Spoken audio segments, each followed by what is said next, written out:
Present. Ian Rush, you might think, or perhaps Steve Bull.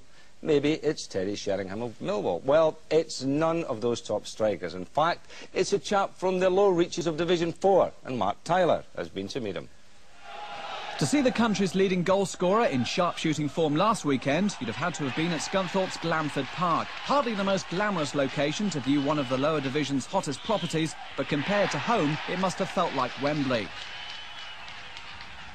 Tucked in among the North Yorkshire moors lies the Shay, home of basement regulars Halifax Town. They started the week rooted to the bottom of Division 4, and if you're being honest, the state of their council-owned ground mirrors the club's football success. But amidst the broken fences and rusty pylons, the spirit of the club lives on, thanks to striker Steve Norris. That brace at Scunthorpe put him top of the tree with 28 this season. But is he depressed about being bottom of the table?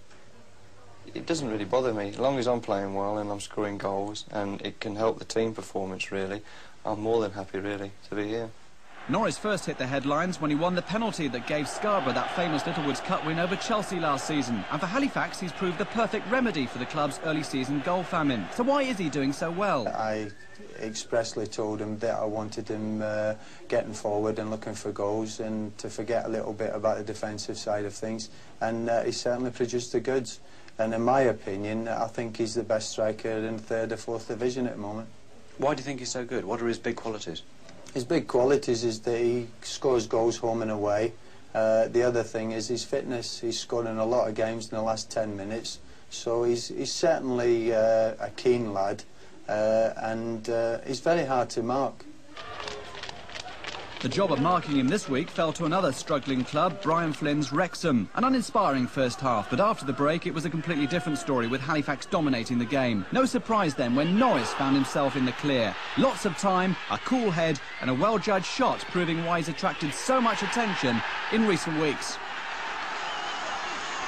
3 minutes from time, a repeat performance. This time a defensive mix-up lets Norris through, and his electrifying pace takes him wide of the keeper before planting the ball into the corner.